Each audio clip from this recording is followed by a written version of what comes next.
Souleymane Bachir Diagne vient de Dakar et réside aux États-Unis. Il est professeur de philosophie et professeur également d'études francophones à l'Université de Columbia. Et lorsqu'il est de transit à Paris, c'est juste pour discuter avec ses compagnons et camarades de promotion de l'École normale supérieure. Puis-je vous demander d'accueillir Souleymane Bachir Diagne. Merci. On va où? On va au deux. Merci infiniment. Merci à l'APM de me faire cet honneur de me trouver aujourd'hui sous ce qui est probablement la plus grande tente du monde. Mon propos tient en un seul mot, et ce mot est Ubuntu. U-B-U-N-T-U. C'est un mot des langues bantoues, on le trouve dans toutes les différentes langues bantoues. Vous l'aurez compris, je viens de Dakar, de New York, de Paris souvent, donc je ne suis pas bantou. Et pourtant, ce mot, nous le connaissons. Nous le connaissons tous ou nous l'avons déjà entendu une fois. Parce que ce mot comporte la leçon que nous devons à l'Afrique du Sud de Mandela et de Desmond Tutu, l'Afrique du Sud d'après l'apartheid, l'Afrique du Sud d'après les Bantoustans, les murs construits pour séparer les humains. Et pourquoi est-il important ce mot Ubuntu? Et d'abord, qu'est-ce qu'il veut dire? Une traduction la plus littérale possible serait de dire qu'il signifie faire humanité ensemble, réaliser notre humanité dans la réciprocité. Je suis humain parce que tu es toi-même aussi une humaine. Eh bien, Ubuntu a été utilisé en Afrique du Sud pour dépasser la situation de l'apartheid et toutes les atrocités qui avaient été commises.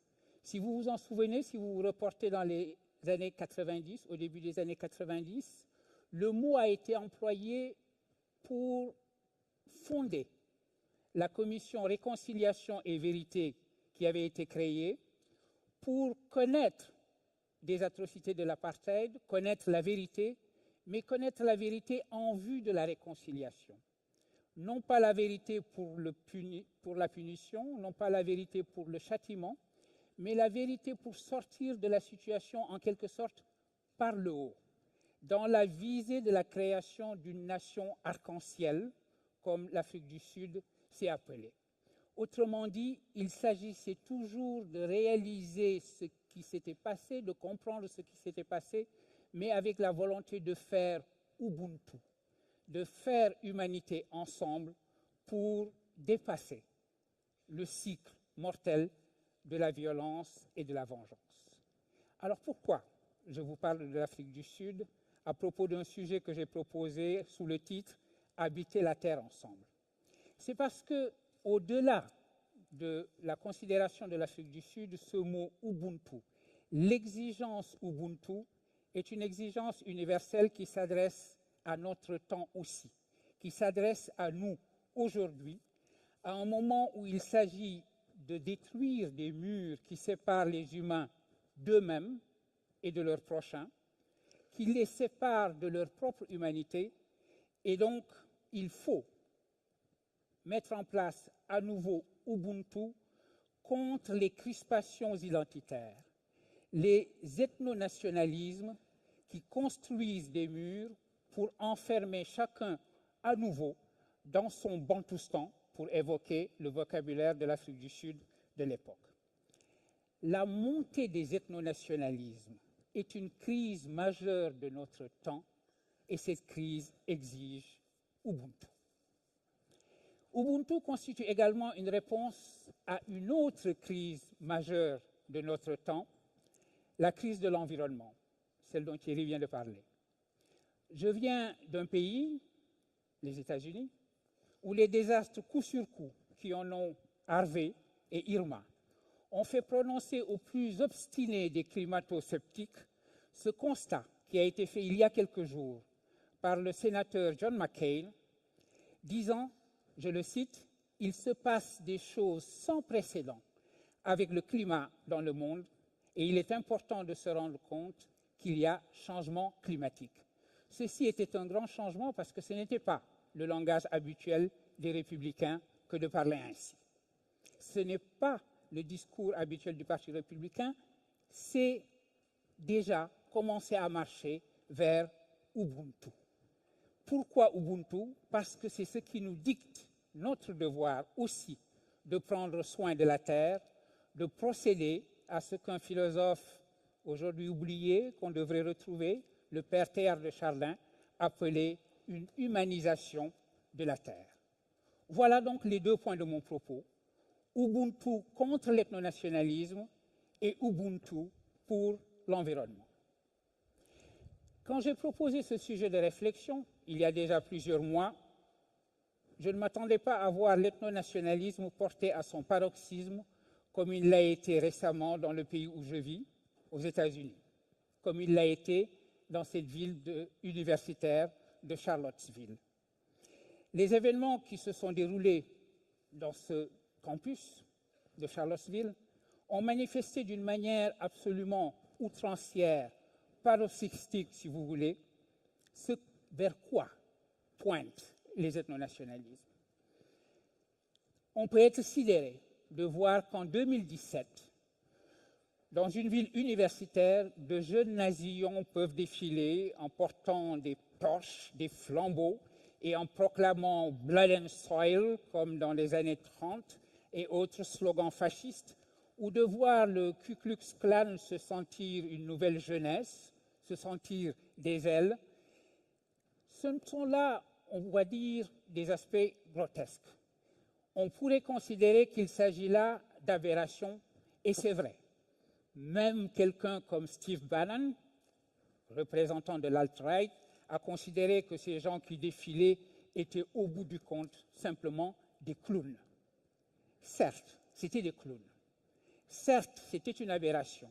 Mais cette aberration était aussi simplement la puissance maximale de quelque chose de malheureusement bien plus répandu et bien plus diffus, dont il faut que nous tenions compte, qui est ce que j'ai appelé jusqu'à présent l'ethnonationalisme, évitant le mot de populisme qui me semble un peu trop noble puisqu'il comporte la notion de peuple pour désigner ce qu'il faudrait appeler soit un tribalisme, soit un ethnonationalisme. Et c'est contre cela qu'il s'agit aussi de faire Ubuntu, de faire humanité ensemble, de considérer que la notion d'humanité en général a un contenu au-delà de la réalité de la tribu et qu'il n'est pas un mot vide. Humanité, c'est le premier universel qu'il faut opposer à tous nos particularismes. C'était ce mot que Jean Jaurès avait aimé, le mot qu'il avait choisi pour être le titre du journal qu'il avait créé. Et parce que nous avons cette exigence, parce que notre époque commande que nous ayons cette exigence, voilà pourquoi il nous faut retrouver la signification de Ubuntu. Car les mouvements ethnonationalistes un peu partout menacent de porter au pouvoir ou ont déjà porté au pouvoir, on le sait, ici ou là, des partis et des personnalités qui ont fait du migrant, de celui qui n'est pas d'ici, de celui qui n'est pas de la tribu, l'épouvantail contre lequel ils ont demandé trop souvent à leurs électeurs de se rallier, de faire front commun au nom de l'identité nationale. Ils ont ainsi manqué de peu de faire de cette idéologie délétère, de cette idéologie de la construction des murs, la première idéologie dans un pays, la Hollande, que les philosophes, c'est ma discipline, ont considéré pendant très longtemps la patrie précisément de cette notion d'une humanité en général, la nation protectrice de la tolérance.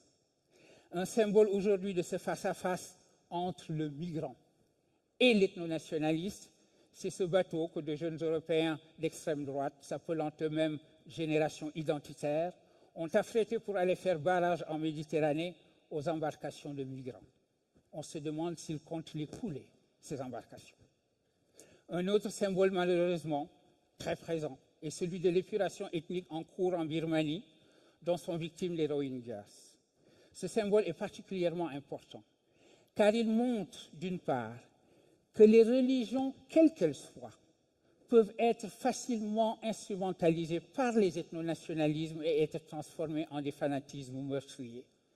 Le bouddhisme, le doux bouddhisme, cette religion dont on avait l'habitude, et à juste titre, de considérer qu'elle était précisément la religion de la douceur, la religion de l'humanité en général, a montré malheureusement dans les circonstances que je viens d'évoquer qu'elle aussi pouvait être une religion instrumentalisable au service des ethnonationalismes pour commettre ce qui est de plus en plus en train d'apparaître comme un crime contre l'humanité, aux grandes dames du Dalai Lama qui ne peut que dire sa tristesse infinie. Ce symbole est important aussi parce qu'il montre comment l'ethnonationalisme fabrique le migrant.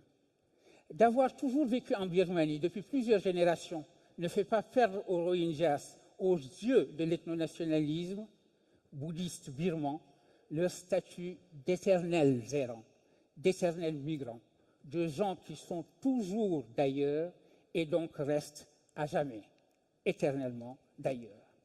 Charlottesville, les Rohingyas sont des cas extrêmes, mais l'ethnonationalisme, malheureusement, est diffus et répandu, qui se fonde sur la notion que ne peut être réel que la tribu, ceux qui me ressemblent, ceux qui sont immédiatement les miens, alors que l'humanité en général, ma foi, c'est une abstraction pour philosophes. Ubuntu, c'est justement l'affirmation contre ce faux premier de la tribu que l'humanité, en vérité, est première et qu'elle doit fonder une politique de l'hospitalité à une époque comme la nôtre où nous vivons la crise migratoire la plus importante, tout le monde le dit, depuis la Seconde Guerre mondiale. Évidemment, il faut reconnaître, avec le philosophe Bergson, que le sens de la tribu est primaire, primitif, parce que c'est notre instinct. Nous n'avons pas d'instinct de l'humanité. Nous avons l'instinct de ce qui nous entoure. Un grand philosophe français disait préférer ses filles à ses nièces à ses cousines, etc. Eh bien, cependant, il est possible de considérer que la valeur qui nous meut, ou celle qui doit nous mouvoir, celle qui correspond à Ubuntu, n'en est pas moins réelle. Bergson le disait, nous avons quand même deux sources importantes pour l'idée d'humanité en général, même si celle-ci, encore une fois, n'est pas instinctuelle ou instinctive. La première source, c'est la raison philosophique, la raison que nous avons en partage. Il suffit de raisonner pour trouver en soi l'idée que l'humanité est chose réelle. La deuxième source de Bergson, c'est la religion. Et la religion, de ce point de vue, fait même mieux que la philosophie. La philosophie a besoin de médiation. La religion, parce qu'elle est d'abord émotion, peut se répandre, comme dit Bergson, comme incendie, et c'est elle qui nous enseigne que mon prochain n'est pas forcément mon proche. J'ai parlé tout à l'heure de religion manipulée, qu'on transforme en fanatisme meurtrier. Je viens de parler de la religion comme source possible, source la plus puissante possible de notre idée d'humanité en général, d'Ubuntu. On le voit, la religion peut être le remède au poison qu'elle peut aussi malheureusement être. Elle est ce que les Grecs appelaient pharmakon, le mot qui a donné pharmacie, c'est-à-dire à la fois le poison et peut-être le remède également au poison qu'elle peut constituer. Ubuntu pour faire humanité ensemble. Maintenant, je voudrais parler de Ubuntu pour l'environnement. Je voudrais placer le nécessaire combat pour la protection de l'environnement sous le signe d'Ubuntu ou d'une humanisation de la Terre pour exprimer cette idée que l'humain ne se réalise pleinement comme ce qu'il a à être que s'il accède aussi à la conscience de sa responsabilité envers la nature, de son devoir de mener cette politique d'humanisation de la Terre. J'entends cela comme signifiant le devoir et la responsabilité de l'humain d'agir en fonction de la compréhension que la nature m'est confiée, j'en suis dépositaire, à la fois pour elle-même et également pour les générations qui vont en hériter de moi. Cela m'interdit par conséquent de considérer la nature comme simple ressource naturelle et de me considérer, moi, humain, comme maître et possesseur de cette nature, selon une parole qui a fondé notre modernité philosophique. Et puisque je viens de parler de la religion, c'est le moment de rappeler en quoi celui qui est probablement une des plus grandes consciences de notre temps, le pape, c'est sa fonction, est engagé dans cette notion que l'humanité n'est elle-même que si elle est également protectrice de la nature. On peut évoquer, au-delà du pape, en passant, la mobilisation des religions en général pour un humanisme écologique, dont une manifestation a été, par exemple, le forum qui s'est tenu en novembre 2016 et qui a vu des guides spirituels appartenant à diverses confessions, des chrétiens, des bouddhistes, des sikhs, des musulmans, etc., appeler leur communauté à s'investir dans la tâche urgente de sortir d'une ère qui était celle des énergies fossiles pour entrer dans l'ère qui est celle des énergies renouvelables.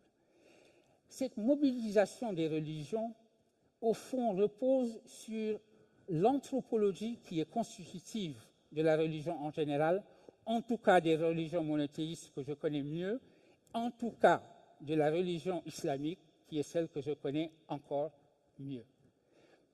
Parce que, pour prendre cet exemple, l'humain s'y définit comme le calife de Dieu sur terre. Calife de Dieu sur terre, la traduction de ce mot calife qu'on trouve un peu partout, malheureusement, le mot de califat est aujourd'hui bien galvaudé. Calife de Dieu sur terre, calife c'est le lieutenant, celui qui tient lieu d'eux.